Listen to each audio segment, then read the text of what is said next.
नमस्कार.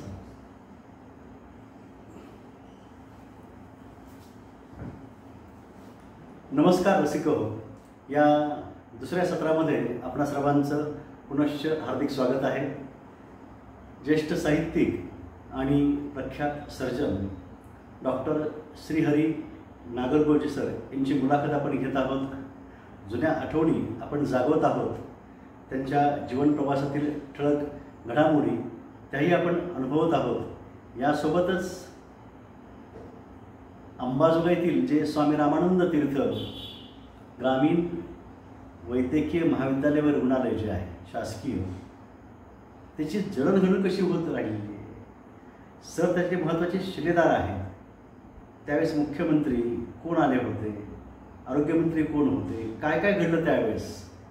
कारण हा दवाखाना, हे रुग्णालय जे आहे विशेष इथलं रुग्णालय, हे आशिया खंडातलं पहिलं ग्रामीण रुग्णालय आहे. काय सांगाल सर आपण त्यावेळेसच्या आठवणी, सुरुवात कशी झाली. तुम्ही घाटनगरच्या नंतर आले पहिल्यांदा त्यांचे मेडिकल ऑफिसर आणि अजूनचे सगळे 14 मेडिकल ऑफिसर बोलले, बैठक घेतली की आपल्याला या ठिकाणी कॉलेज निघण्याची शक्यता आहे आता आणि आपल्याला तुम्हाला काम करावं लागेल. कोण? डॉक्टर व्यंकटराव डावळे साहेब. बरं. त्यांनी सगळ्यांनाच कामाला लावलं. ते आम्ही काही त्यांच्या अंडरमध्ये नव्हतो, पण इथं कॉलेज निघते म्हणल्यानंतर मग त्यांनी वेगवेगळे कामं निघून दिले. याला आणायचं, याला सोलापूर आणायचं, त्याला आपल्याहून आणायचं, त्याला आमक्याला तितकं तमक्याला जामकं, बरंच काही आलं. बरं. बारीक बारीक गोष्टी असतात त्याच्यामध्ये. मग ते प्रत्यक्ष आणल्या वेगानं आणायचे आणि त्या लगेच यावर्षीच ॲडमिशन करायचे. मग ते त्यामुळं आम्हालाही बरं वाटलं की त्यांनी विचारलं, मदत घेतली, आम्हाला मदत करावी केली आम्ही आणि कॉलेजही चालू झालं एकाच वर्षात. अच्छा. तुम्ही त्यावेळेस घाटनगरला होते का? घाटनगरला तुम्ही होते. मग तुम्ही ते 1976ला पुन्हा इथं आले. हो, 1976च्या अखेरीला आले तुम्ही. जो उद्घाटन समारंभ जो झाला, हां हां, 1975ला झाला कार्यक्रम तो. अच्छा. मुख्यमंत्री त्यावेळेस शंकरराव चव्हाण आणि म्हणून आरोग्यमंत्री प्रतिभाताई पाटील, हां, ज्या पण राष्ट्रपती झाल्या. वसंतराव नाईकही त्या कार्यक्रमाला आले होते. एक आठवण काय असतं की कुठली गोष्टीचं डॉक्युमेंटेशन हे महत्त्वाचं. जे संपादन सरांनी केलेलं आहे, या स्मरणिका समितीचे सर अध्यक्ष होते. यातल्या एका लेखामध्ये अशी माहिती आपल्याला मिळते आहे. नेमकं हे झालं कसं. माननीय शंकरराव चव्हाण यांनी तत्कालीन पंतप्रधान श्रीमती इंदिरा गांधी यांची भेट घेऊन त्यांच्यातर्फे नियोजन मंडळाचे अध्यक्ष D.P.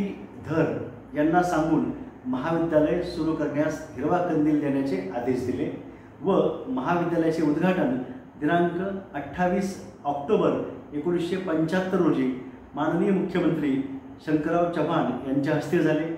महाविद्यालयाच्या उभारणीबाबत डॉक्टर व्यंकटराव डावळे यांच्या हातभाराबाबत शंकरराव चव्हाण यांना पूर्ण कल्पना होती व उद्घाटनपर भाषणामध्ये जाहीरपणे माननीय शंकरराव चव्हाण यांनी खालील उद्गार काढले. या महाविद्यालयाच्या उभारणीत कोणाकोणाचा किती हातभार आहे याची मला पूर्ण कल्पना आहे व यात जर मी डॉक्टर डावळे यांचा उल्लेख न केला तर ती कृतज्ञता ठरेल. या महाविद्यालयातून पास होणाऱ्या प्रत्येक विद्यार्थ्यांनी डॉक्टर डावळे यांचा उल्लेख न केला तर ती कृतज्ञता ठरेल. माफ करा. या महाविद्यालयातून पास होणाऱ्या प्रत्येक विद्यार्थ्यांनी डॉक्टर डावळे सारखे होण्याचा प्रयत्न करावा. ते पुढे असं म्हणतायत. या उद्घाटनाच्या नंतर डॉक्टर डावळे यांनी वैद्यकीय शिक्षण संचालक डॉक्टर गुरुराज मुतालिकना यांच्या सहकार्याने अतिशय वेगाने महाविद्यालय उभारणीला प्रारंभ केला.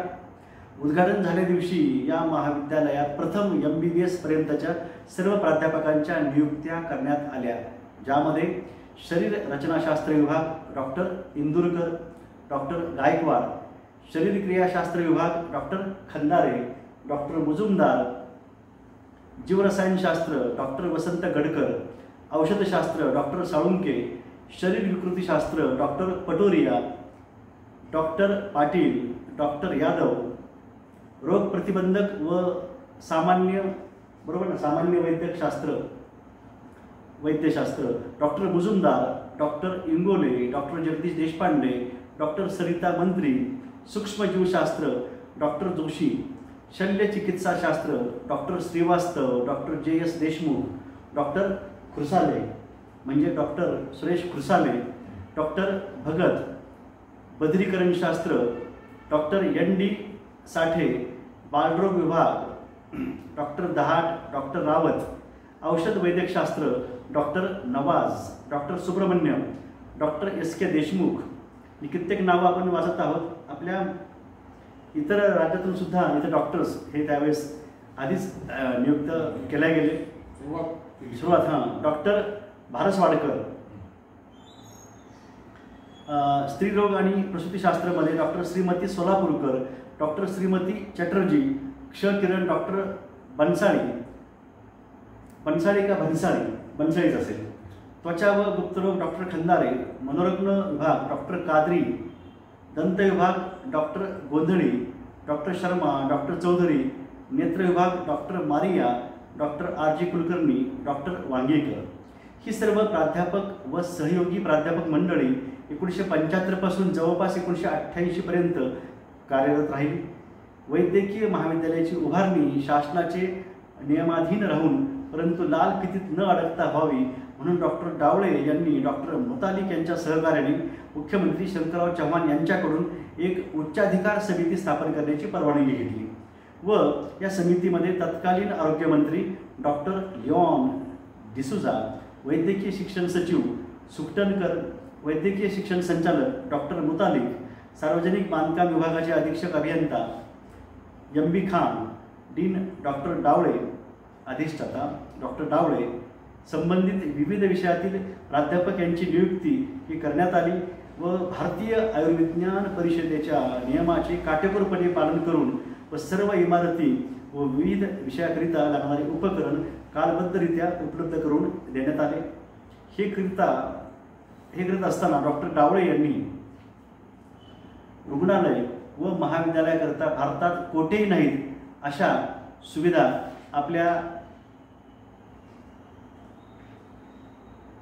कल्पकतेने उपलब्ध करून दिल्या, ज्या बाह्यरुग्ण विभाग व शस्त्रक्रियागारामध्ये क्लोज्ड सर्किट TV, विविध प्रकारच्या फायबर इंडोस्कोप, C-आर्म इमेज इंटेन्सिफायर, भारतात वैद्यकीय महाविद्यालय व रुग्णालयात टाकाऊ वस्तू जाळण्याचे पहिले संयंत्र म्हणजे इन्सेनिरेटर हे 1978 साली बसविणारे हे एकमेव वैद्यकीय महाविद्यालय होते. आणखीन एवढं पॅरेग्राफ वाचतो आहे. या महाविद्यालयातील पहिली MBBSची बॅच ही 1979 साली उत्तीर्ण झाली व त्याच वर्षी भारतीय आयुर्विज्ञान परिषदेने केलेल्या तपासणीत या महाविद्यालयाला मान्यता मिळाली. हा एक विक्रम आहे. 1980 साली या महाविद्यालयात विविध विषयात पदव्युत्तर शिक्षणाची सोय झाली. या महाविद्यालयात डॉक्टर डावळे यांच्या प्रयत्नाने महाराष्ट्र शासनाने एक अपवाद म्हणून या ठिकाणी एक असा शासन निर्णय निर्गमित केला होता, ज्यायोगे येथून बदली झालेल्या कुणाही प्राध्यापकाच्या जागी जोपर्यंत बदलून येणारा प्राध्यापक रुजू होत नाही तोपर्यंत या प्राध्यापकास कार्यमुक्त करण्यात येऊ नये, ज्याची तंतोतंत अंमलबजावणी 1988 पर्यंत झाली. आणखी बरीच माहिती आपल्याला या संदर्भात घेता येईल. तुम्ही खूप महत्त्वाची माहिती होती त्यामुळे तो पॅरेग्राफ एकदम निवडला आम्ही दोघांनी पण सरांनी आम्ही. त्यावेळेसचे रुग्ण डॉक्टर यांची मानसिकता आपण अनुभवलेली आहे. काय सांगाल? आता ह्या मेडिकल कॉलेजला बीड, लातूर आणि नांदेडचा अर्धा भाग अडीच जिल्ह्याची परिसरातील पेशंट येत होते. हो, त्यामुळे इथं पेशंटची कधीच उडी पडली नाही, कधीच नाही. पिढी त्यांची आता 3000 आहे दररोजचे. 3000 येतात सध्या. आणि हे खेळ भाग आहे असं कोणाचं संबंधित नाही, हवेशीर जागेवर आहे, इतर लोकांचा डिस्टर्ब होत नाही, काही नाही. खूप म्हणजे अतिशय पुण्यकार्य रुग्णसेवा इथे घडत आलेली आहे. आम्ही बघितलं आहे. 1987 पासून मी इथं अंबाजोगाईमध्ये आहे. 7वी 8वी पासूनचे शिक्षण माझं इथं पण होत राहिले असताना तर नियम डावडून पब्लिक हेल्थचे गाव आहेत ना बाजूला, पब्लिक हेल्थमध्ये येत नाही, मेडिकल कॉलेज आहे. तर इतर दवाखाने पब्लिक हेल्थचे असतात, पण त्या पब्लिक हेल्थच्या दवाखान्यात लॅप्रोस्कोपी सर्जन नव्हता, म्हणून उस्मानाबाद आणि लातूर जिल्हा आणि बीड जिल्हा विशेष डायरेक्टरनं सांगितलं होतं की बा हे तुम्ही करत असलं तर बघा, 2.5 जिल्हे तुमच्याकडे घ्या माझ्याकडं. आणि त्यावेळेस परमिशन दिली, तुम्ही गाडी स्टाफ घेऊन जातात बाहेरचे कुठले कॅम्प्स आहेत ते. कॅम्प्स पण त्यावेळेस झाले, कॅम्प्स झाले. फार मोठे. एका कॅम्पमध्ये 89 केस केल्या एकाच. सर्जरी इनगाव सर्जरी कुटुंबियांच्या केसेस होत्या, त्यावेळेला लॅप्रोस्कोपी नव्हती, असं डायरेक्ट इन्स्ट्रक्शन देऊन करावं लागत होतं इन्स्ट्रक्शन. तर त्या 89 केसेस केल्या, 89. आणि त्याच गावाला पुन्हा लॅप्रोस्कोपी सुरू झाल्यानंतर 128 केसेस केल्या एका दिवसात. त्यानंतर मी आजारी पडलो 8-10 दिवस, पण ते एका दिवसात केलं.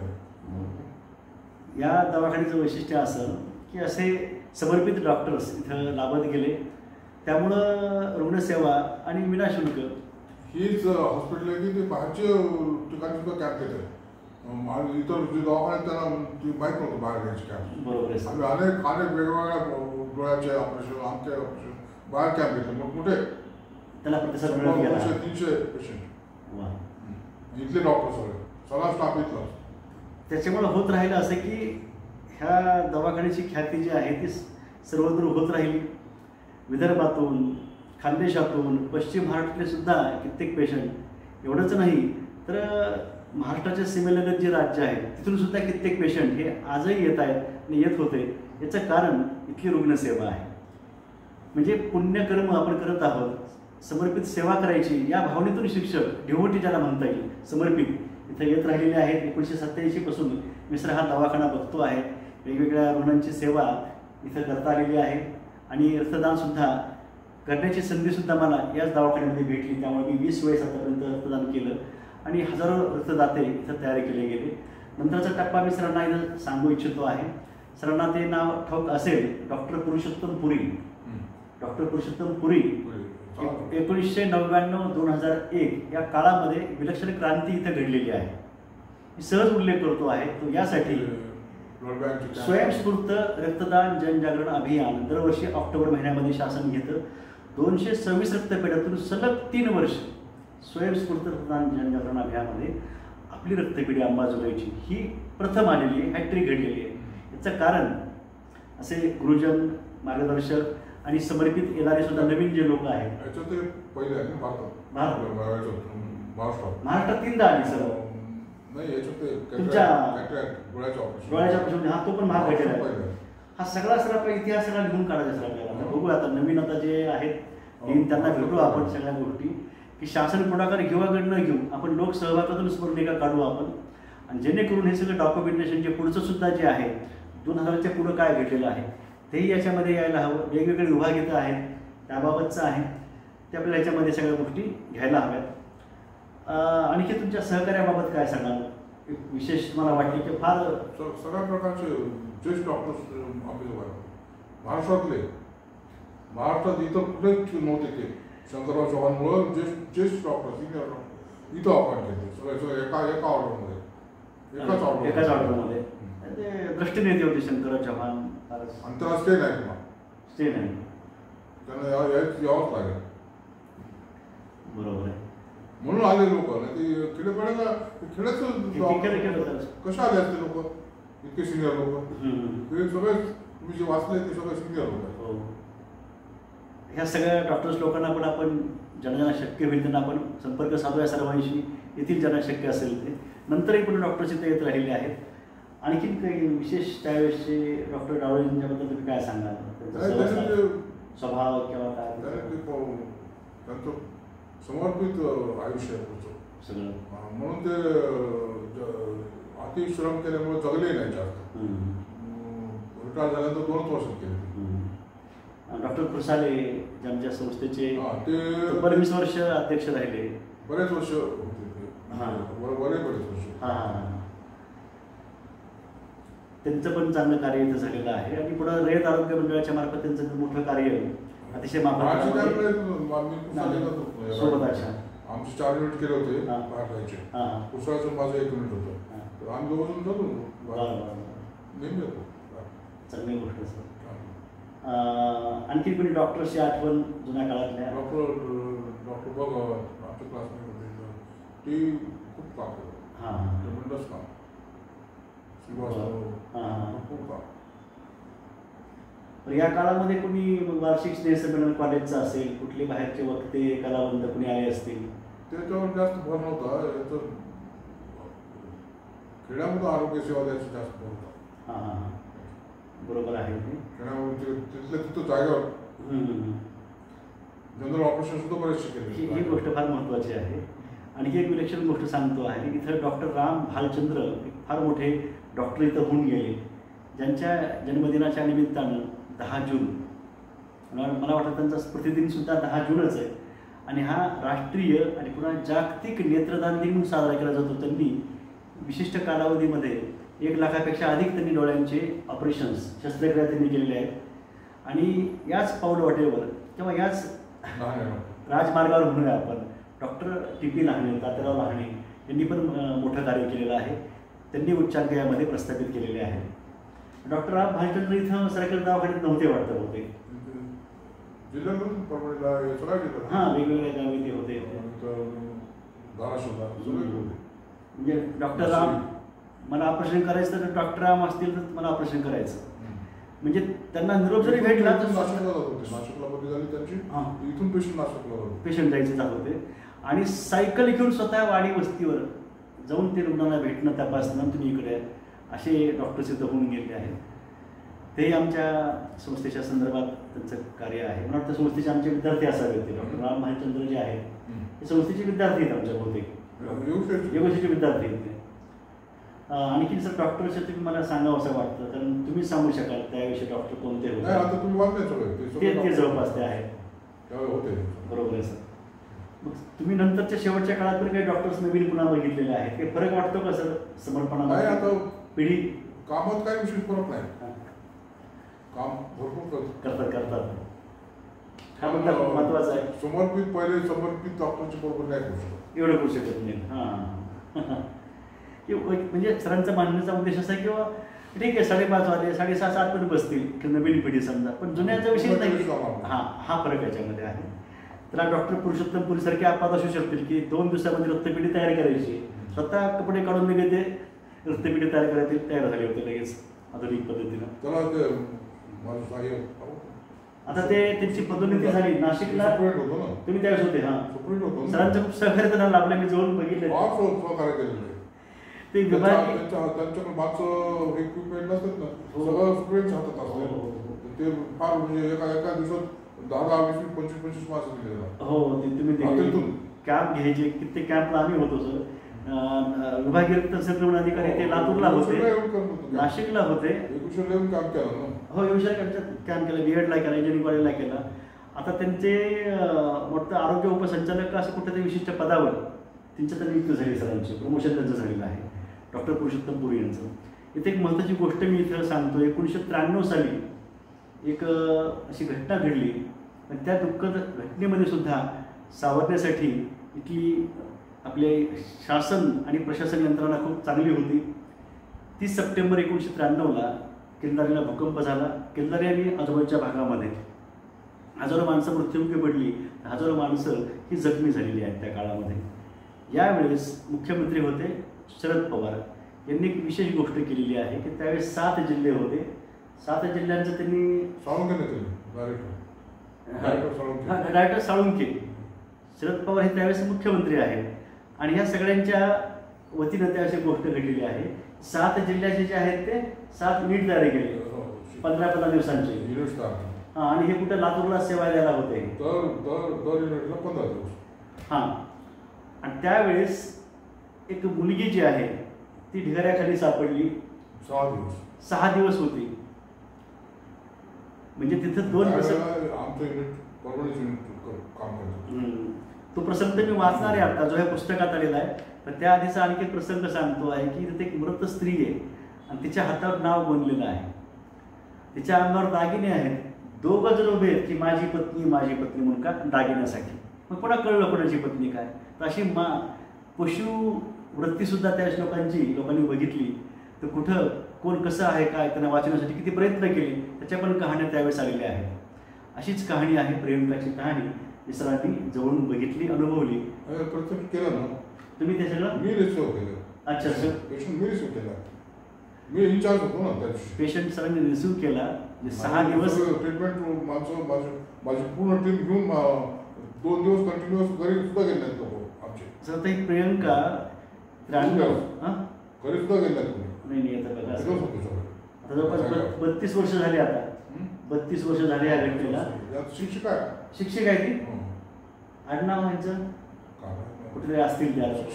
अच्छा, काय घडलं त्यावेळेस या सरांच्या आत्मकथनामध्ये डॉक्टर श्रीहरी नागरगोजे यांच्या स्त्री या आत्मकथनात ही गोष्ट आलेली आहे. बघूया सर काय म्हणतात. या महाप्रलयंकारी भूकंपाला मंगरूळच्या 18 महिने वयाच्या प्रियंकाने दाद दिली नाही. ही टिचभर उंचीची पोर 1-2 नाही तब्बल 5 दिवस दगडामातीच्या ढिगाऱ्याखाली गाडली गेली होती. त्यानंतरही ती जिवंत निघाली. फ्रान्सच्या इंटरनॅशनल रेस्क्यू युनिट क्रॉसी या पथकाने ढिगाऱ्याखाली 10 फुटावरती जिवंत व्यक्ती आहे असे सांगितले. लगेच भारतीय लष्कर अधिकारी कॅप्टन सुमित बक्षी कामाला लागले. त्यांच्या नेतृत्वाखाली सैन्यातील जवानांनी ती जागा खणली. अतिशय सावधतेने दगड माती बाजूला केले. एक बाज त्यांना लागली, त्याखाली प्रियंका जिवंत होती. हळुवारपणे बाज बाजूला करून सुमितने तिला उचलून हातावर घेतले. थोडे बाजूला येऊन तिच्यावरची माती झटकली. प्राथमिक उपचार केले. सुमित बक्षी या चिमुकलीकडे पाहून आनंदाने घळघळा रडले. प्रियंकाचे आईवडील रंजना व व्यंकट जवळगे, त्यांचं आडनाव जवळगे, एवढे उत्तेजित झाले की त्यांना रडायचे सुचेना. जवळगे कुटुंबाला सुमित बक्षी देवच वाटला. बक्षीने खिशातून पाकिटातला स्वतःचा फोटो काढला व तो जवळगे कुटुंबियांना दिला व म्हणाले, प्रियंकाला कळू लागल्यावर तिला हा फोटो दाखवा व तिला सांगा की तिला सोडविण्याचे भाग्य सुमित बक्षीला लाभले होते. पाहणारे स्तब्ध झाले, माणुसकीने गहिवरले. हा तिशीच्या आतला सेना अधिकारी तेथे देवदूत झाला होता. माणसात देव असतो जे म्हणतात ना. बक्षीने चिमुकलीला हातावर घेतले व मिलिटरीच्या गाडीतून वेगाने लातूरला जिल्हा रुग्णालयात आणले. तो गाडीच्या खाली उतरला. प्रियंकाला घेऊन तो पळतच हॉस्पिटलच्या पायऱ्या चढला. त्यावेळी परभणीचे युनिट ड्युटीवर होते. मी त्वरित त्याच्याकडे गेलो. लहान मूल पाहून चटकन कॅज्युअल्टीत नेले. पेडियाट्रिशियन अनेस्थेटिस्ट हजर होते. त्यांनी ऑक्सिजन सुरू केला व IV सलाईनमधून औषधी अन्नद्रव्य दिले. 5 दिवसापासून काहीच खाल्ले पिल्ले नसल्याने डिहायड्रेशन झाले होते. प्रियंका नियमित श्वास घेऊ लागली. प्रियंका वाचली होती. जगातील अनेक राष्ट्रांची मदत पथके, पत्रकार, फोटोग्राफर हजर होते. अर्ध्या तासामध्ये ही बातमी जगभर गेली. पुढे 18 महिन्यांनी प्रियंका 30 महिन्यांची झाली. आई वडिलांबरोबर ती भूकंपग्रस्तांसाठी उभारलेल्या शेडमध्ये राहत होती. क्रासी या संस्थेमुळे तिची जगण्याची आगळीवेगळी कहाणी फ्रान्समध्ये पसरली. एक फ्रेंच जोडपे तिचा शोध घेत आले. ते भूकंपग्रस्तांच्या शेडमध्ये गेले. प्रियंकाला पाहून त्यांनी 11 लाख रुपये नगदी देऊन प्रियंकाचे सर्व शिक्षण फ्रान्समध्ये करण्याची तयारी दाखविली. त्यासाठी प्रियंकाला आईवडिलांना मुकावे लागणार होते. पण या मराठमोळ्या गरीब आईवडिलांनी नम्रपणे नकार दिला. या नकाराने ते जोडपे आणखीनच अचंबित झाले. त्यांच्या अपत्य प्रेमाच्या दर्शनाने गहिवरले. प्रियंकाला जवळ घेऊन त्यांनी या कुटुंबाला आहेर केला. प्रियंकाचे शुभचिंतन करून ते फ्रान्सला परत केले. सरकारी यंत्रणा काम करीत होतीच, परंतु किल्लारीच्या भूकंपग्रस्तांना मदत करण्यासाठी अनेक देशी विदेशी स्वयंसेवी संस्थांनीही मोलाची कामगिरी केली. 30 सप्टेंबरला रेडिओवर बातमी ऐकताच अंबाजोगाई येथील मानवलोक या संस्थेचे कार्यवाह डॉक्टर द्वारकादास लोहिया व त्यांचा मुलगा अनिकेत पथक घेऊन किल्लारीला पोहोचले. मदतीसाठी धावून आलेले हे पहिले स्वयंसेवी पथक होते. ढिगाऱ्यातून मृतदेह बाहेर काढणे, त्याचा सामुदायिक रीतीने अंत्यविधी करणे, जखमींना दवाखान्यात पोचविणे, रक्तदान करणे अशी अनेक कामं स्वयंसेवी पथके करीत होती. पाऊस येत असल्याने प्रेत जाळणे कठीण जात होते. मोठमोठे खड्डे करून त्यात अंत्यविधी करावा लागे. सारख्या गाड्या धावत होत्या. एकदा रक्ताची आवश्यकता पडली. रक्तदात्याची रांग लागली. स्वयंसेवी संस्था अपुऱ्या पडू लागल्या. सर्व भागातून येणारी मदत उतरून घेणे, योग्य वाटप करणे यासाठीची यंत्रणा कमी पडली, कोलमडून गेली. सांगली साताऱ्याकडून भाज्या भरून टाका आल्या होत्या, पण त्या उतरून घेऊन वाटप करणारीच यंत्रणा नव्हती. ट्रकवाल्यांनी रस्त्याच्या कडेला भाज्या उलथवल्या व ते परत गेले. कितीतरी संस्थांनी भूकंपग्रस्तांना नवे कपडे दिले. एका म्हाताराने काहीच घेतले नाही. म्हणाला, देवाने माझी बायको, लेक, सुना, नातवंड अशी सगळीच माणसं नेली. आता कपडे घेऊन मी काय करू? अशी जरी परिस्थिती असेल तरी त्यावेळेस विशेष गोष्टी घडलेल्या आहेत. असं कार्य तिथं घडलेलं आहे. आमच्यासारखे विद्यार्थी त्यावेळेस धावलेले आहेत. हे सगळं सांगावं थोडं कमी आहे. पुढील भाग जो आहे सर आपला, आपण सांगू शकता तुम्हाला असंच सामाजिक कार्य तुम्हाला करता आलेलं आहे. कित्येक गरीब विद्यार्थ्यांना तुम्ही मदत केलेली आहे, गरजूंना मदत केलेली आहे. ते सांगण्याच्या पलीकडल्या गोष्टी तिथे सरला फारसं आवडणार नाही. पुस्तक वाचनालय खेड्यातल्या, हां हां, खेड्यातले वाचनालय आहेत ना शाळेत, हां हां, खेड्यातल्या शाळा, हां हां, शहरात दिले, हां, खेड्यातल्या शाळेत दिले 5,000 5,000 5,000 पुस्तकं दिली सर आतापर्यंत. विशेष गोष्ट आहे. आणि गोरगरीब विद्यार्थी निवडून येण्यामध्ये 54 स्कॉलरशिप चालू आहे. किती? 54 तुमच्या कुणाला? गरीब आणि हुशार मुलांना. कुठल्या संस्थेमध्ये? कुठं वेगवेगळ्या शाळांमध्ये का? हां, वेगवेगळ्या शाळा. 54 विद्यार्थी शाळेत केले. हां, आता शाळेत केले. उदाहरण शाळेत सोडला शाळेचे 1 लाख रुपये फिक्स केलेलं आहे. म्हणून त्याच्यात व्याजातून हे दिलं जातं. वा वा, दरवर्षी करत आहे. दरवर्षी दिलं आपोआप दिलं जातं. उदाहरण कुठं समजा? उदाहरण कुठं? त्यांचे नाव हां हां, मुलींना, मुलींना 26 पार्टिसिपेट, 26 म्हणजे 26 बक्षीस, 26 मुलीला बक्षीस मिळते दरवर्षी. अच्छा, दरवर्षी ते फिक्स आहे नाव. सांगायची गोष्ट द्यायची गरज नाही. बोलण्याच्या वगैरे राहून जाईल. सरांचे जे चिरंजीव आहेत राधे कुमार यांच्याबाबतची विशेष गोष्ट, ते 1991ला महाराष्ट्रात 4थ्या आले होते. एमपीएससी का यूपीएससी? एमपीएससी का एमपीएससीला. पण म्हटले मला नोकरीमध्ये स्वारस्य नाही आहे. म्हटले मला शेती आवडते, ही शेतीमध्ये रममान आहे. नाव पण किती सांगलं? हां, राधे कुमार. आणि मुलगी त्याही सर्जन आहे, सिव्हिल सर्जन आहे. सुनबाई पण प्रोफेसर आहेत आपल्या सरकारी दवाखान्यामध्ये. खूप काही सांगता येईल. त्या सरांची मुलाची जी मुलगी आहे त्याबाबत सरांनी पुस्तकं लिहिलेली आहेत. नेमकं काय आहे विशेष मी सांगितलं पाहिजे. 1-2 मिनिटात त्याबाबत आपण बघूया. आणखी काही आहे ती पण माहिती बघू आपण. कारण याची कादंबरी होऊ शकते एखादी फार विलक्षण अशी.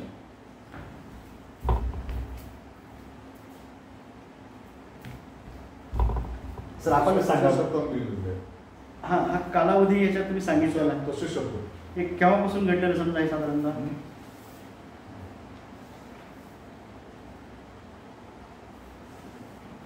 सुरुवात केव्हा झाली?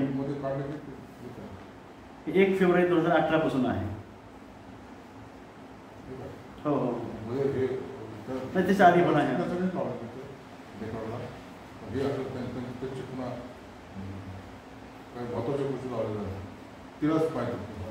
त्यांचं नाव बिटको असं टोपण नाव त्यांनी ठेवलेलं आहे.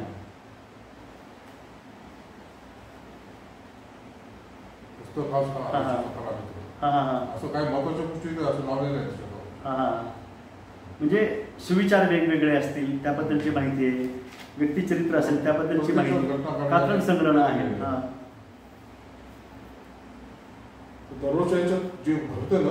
काय काय म्हणजे अगदी लहानपणापासून ती काय काय त्याच्याबद्दल होतो आहे, बोला येते त्यापासून ती काय बोलते आहे, हे काय बोलताय. समजा तिला जायचं नाही दवाखान्यात, शाळेत जायचं नाही. बिटको खाली आली, आज शाळेत गेली नाही. रात्री तिला थोडा ताप होता. खाली येऊन चर्चासत्र घेतले. विषय medicine and its appreciations to disease. बिटको म्हणाली प्रेसिडेंट. मी अनुराधा म्हणालो मेंबर्स. नियम बिटकोने सांगितले ते फायनल. हे मुद्दे आहेत. बिटकोनं जे नियम सांगतील ते फायनल करावं लागतील. असं म्हणजे नियमाला चालणार. मी इतका भारावून गेलो हे सगळं वाचताना. तर मी सरांच्या सगळ्या खोल्या तरी दाखवल्या. मी पण बघू लागलो. मला बघू द्या म्हटलं काय तर बिटकोचे कारनामे म्हणजे आजोबा आणि नात यांच्यातील संवाद आहे.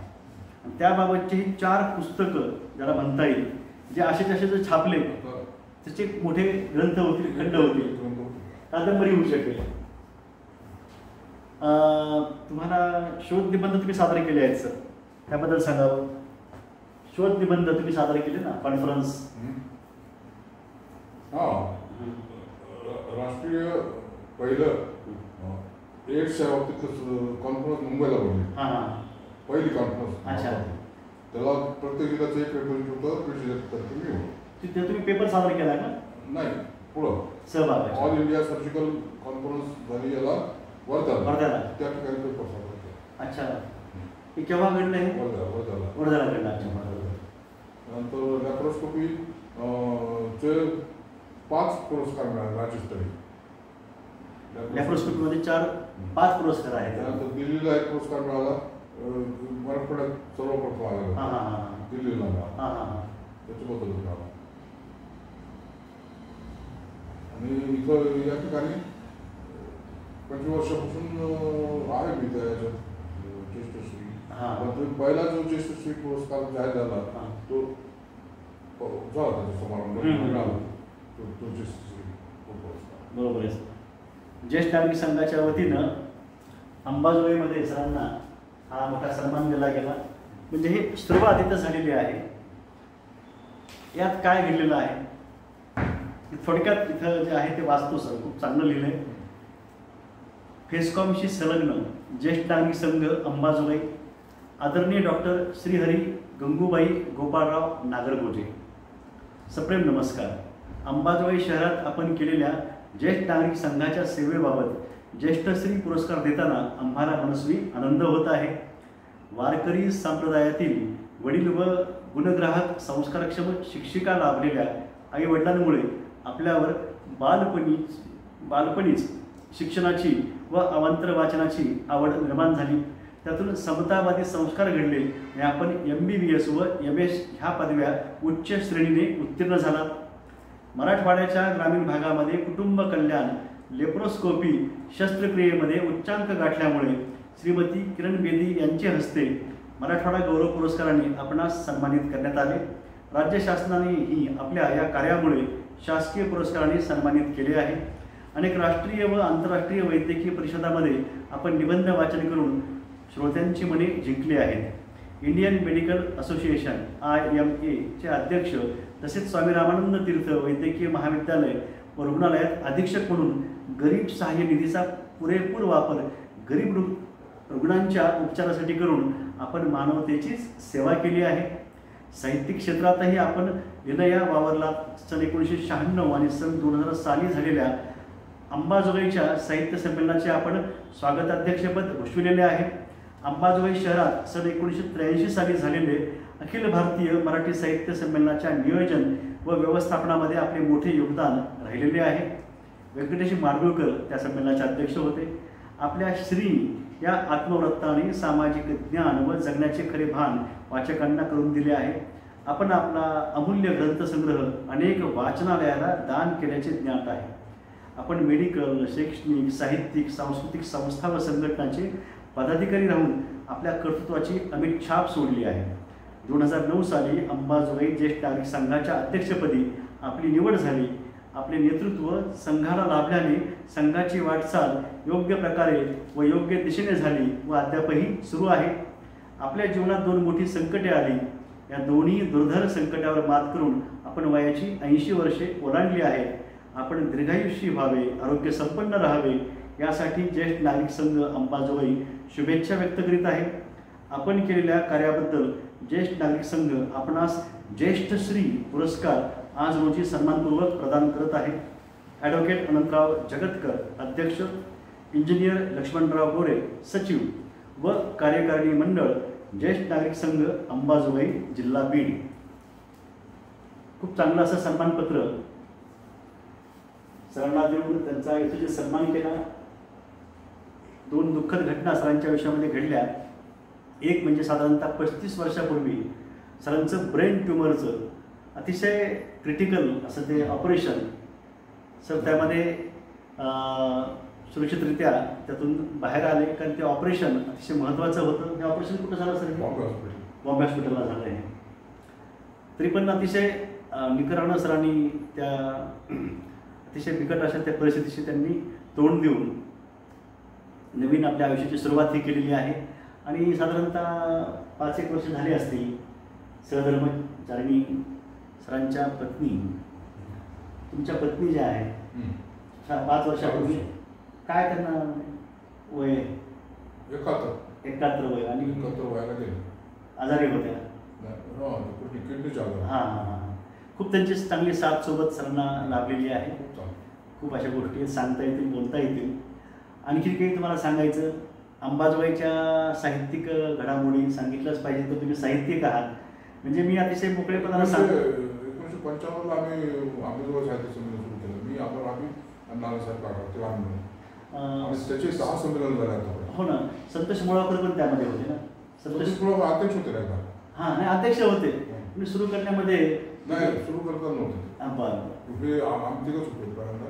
आणि त्याचा सगळा भार मला अमर हबीब आणि नाटा म्हणले ते तुम्हीच करू शकतो म्हणले.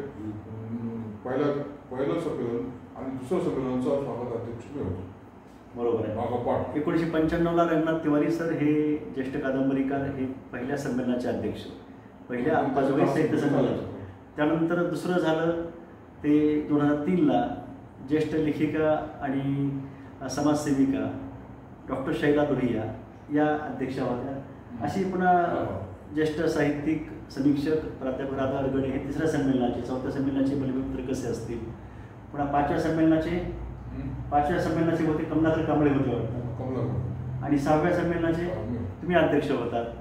असं हे संमेलनाची अतिशय लोकसहभागातून त्यावेळेस 50 रुपये होते, पुन्हा 100 रुपये एवढेच फक्त लोकांनी वर्गणी द्यायची, ज्याला शक्य आहे त्यांनी. गावचं संमेलन, आपल्या गावचं संमेलन असं हे सध्या सुरू आहे. खूप चांगली गोष्ट. दर 2 वर्षाला साधारणतः हे होऊ लागलेलं आहे. त्यामध्ये आपण होतात. आणखीन विशेष गोष्ट सांगायची म्हणजे सर, म्हणजे मी प्रांजळपणे सांगतोय, मी ही लेखक आहे, वाचक आहे, परंतु सरांचा एवढा व्यासंग आहे, एवढं वाचन आहे, उत्तम लेखक आहे की जेव्हा पुस्तक वाचलं तेव्हा त्याची मला प्रकर्षानं जाणीव झालेली आहे. तुम्ही ज्येष्ठ साहित्यिक आहात हेही त्या पुस्तकाच्या माध्यमातून आपल्याला जाणवत आहे. आपल्याला विनंती आहे सर, तुम्ही सध्या, आता मी कालही भेटलो सरांना, आजही भेटलेलो आहे. काय होतं, शुद्ध बीजापोटी फळे रसाळ गोमटी. कसं बघूया, उदाहरण सांगतो आहे. सरांच्या वडिलांनी केलेली विशेष गोष्ट, सरांचं एवढं सुंदर हस्ताक्षर कशामुळं आहे त्याचं कारण आई म्हणून बोलला.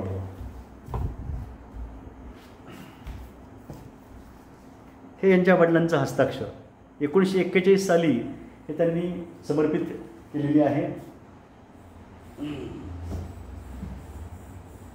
ज्ञानेश्वरी, संपूर्ण ज्ञानेश्वरी. अगदी असाच स्ट्रोक सरांच्या लेखनामध्ये आपल्याला दिसतो आहे. तिची मूळ प्रत कुठं आहे सर? मूळ प्रत हिची कुठे आहे? मूळ प्रत त्यांनी दिली नाही ना. पुढे आखाड्यावाल्यानं त्याला वाचायला लागते. हां. त्याची झेरॉक्स करून दिली. त्यांनी का झेरॉक्स करून दिली? त्यांनी करून दिली. पंढरपूरला दिलेली. आखाडा म्हणजे सोलापूर. अच्छा. आखाड्याच्या घरी गेलो होतो आणि त्यांनी म्हणजे मूळ प्रत राहू द्या वाचायला लागते. ते हातात लिहिलेली प्रत वाचतात. मग आता तुम्ही सर, आमची विनंती आहे की राहून गेलेल्या आठवणी आणखी कुठल्या असतील ते पण तुम्ही लिहावं. आणखी ते आम्हाला लिहायला, आम्हाला ते वाचायला आवडेल. सरांचा सहस्रचंद्र दर्शन सोहळा 80 वर्ष पूर्ण झाल्यामुळे ते पुस्तक लिहायला आलो मी. 22 वर्ष. हां, 22 वर्ष पुस्तक लिहायला. बाईवर म्हणजे कुणाबद्दल? कसं आहे, पुष्कळ काय होतंय, आपण पिक्चरमध्ये असतो, हां बायको पिक्चरमध्ये येत नाही कधीच. बायकोनं काहीच केलं नाही असं वाटायचं लोकांना वाटते. तुम्ही पुस्तक घेताय त्यांच्या? तसं नसतंय ॲक्च्युली. नसतंय. हां पुष्कळ वेळेस सल्ला सुद्धा सगळ्यात फेमस सल्ला आहे बायकोचा आणि आईचा प्रेम आणि बायकोचा सल्ला हा फेमस आहे. तर ते त्यांना दिलं आहे वर त्यांचं नाव आणि कंसात खाली मांजरा काठ आहे ना, मांजरा काठची वाघीण असं नाव दिलं. वा वा वा. तुम्ही सर लेख लिहा आणखी ते आता बरंच लांब आलंय. पुलिस जन्म झाला तेव्हा त्याच्या पुढं गेले. आणखी मित्रांना असं सांगेल की त्यांनी काय केलेले कुठं पाहिलं असतं लोकांना, ते त्यामध्ये सांगावं लागतं की हे केलं, हे मी केलेलं नाही, हे बघला बीट कशी लावतात ती मला माहीत नाही. स्वतः बघायला त्यांनी बनवून घेतलं पूर्ण. त्याच्यातलं काही सुद्धा माहीत नाही तेव्हा परमिट नव्हतं. 1 वर्षात त्यांनी स्वतः बनवून घेतलं. व्यक्तिचित्रण पण तुमचं लेखन ते पण तुम्ही करू शकाल सर. व्यक्ती घेणे, त्यांच्याबाबत काही पानं लेखन, वडील त्यांच्याबाबत यात आहे नाही असं नाहीये, पण आणखी विस्ताराने तुम्ही असं लिहू शकाल. कोणतं? बिटकोचं? नाही नाही, बिटको के कारनामे म्हणजे ते आजोबांना हे विशेष होणार आहे ते लिहा. संवाद जिवंतपणाच येतो त्याच्यात. नक्की नक्की लिहा. आणखी तुम्ही आता जे सांगितलं तेही तुम्ही लिहा.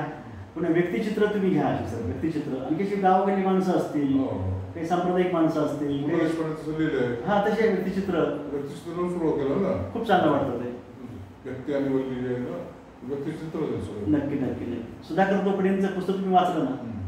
सुधाकर दोपडेंचं वय वर्ष 60 अधिक 12, त्यामध्ये पण त्यांचे जे सगळे नात्यातली माणसं, आणखी पुन्हा गावातली माणसं अंबाजोगाई, तरी ते प्रतिष्ठानचे ते आहेत ना संपादक, ते लिहायला कोण?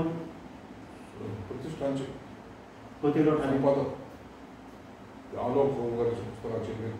कोथिराव ठाले पाटील का? हां कोथिराव ठाले पाटील नाही ते प्रोफेसर आहेत परभणीला, ते संपादक त्याचे प्रतिष्ठानचे. प्रतिष्ठान ते कोण आहेत ते सध्या? आसाराम लोमटे का? आसाराम लोमटे. आसाराम ते लिहित आहेत का सध्या? उत्तम लेखन. पु ल देशपांडेच्या थोडीच चित्र चालू केलं. प्रतिष्ठान, पुन्हा आंध्र साहित्य परिषद, पंचधारा, जवळपास कित्येक अशा नियतकालिकांचे सर वर्गणदार आहेत. ते वाचतायत सध्या. आणि मग त्यातले काही टिपून माहिती लोकांना सांगणं, आणखी करणं. तर एक मला आठवण सांगतो आहे, मी जेव्हा तुम्हाला मागे भेटलो, मी साधारणतः 2001च्या सुमाराची गोष्ट असेल, त्यावेळेस मी पुस्तक मागविलं होतं. लोकमतला लेख आलता वाटतं बहुतेक. अग्निशाळा हे पुस्तक होतं. यशवंत सोनटक्के, बेंगलोर का कुठले ते होते, आपल्या महाराष्ट्रामधले. ते पुस्तक मागवलं. सरांनी मला वाचायला दिलं. मला ते आवडलं पुस्तक. आणखी प्रति मला पाहिजे होत्या भेट देण्यासाठी. त्यांना पत्रव्यवहार केला. ते तरी पुस्तक पाठवले. कुणाला मी भेट दिले, कुणी विकत पाहिजे म्हणजे विकत. तिची जे काही असेल सगळा हिशोबाने ते सगळं त्यांना मी तिथे पाठवलं. त्या पुस्तकाबाबतचा लेखही त्यांना मी जो लिहिला तो त्यांना पाठवला. कशामुळे घडलं हे?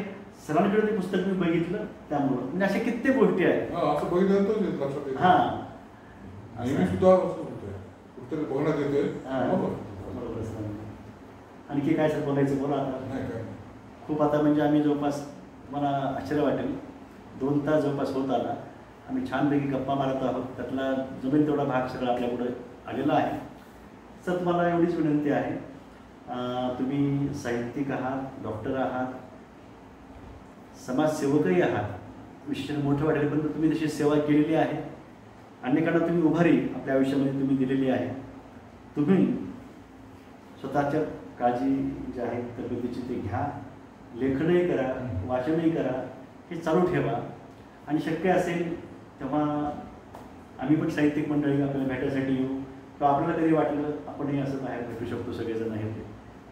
मला असं चालता येत नाही, गाडी घेऊन जावं. हां, अशा गोष्टी आहेत.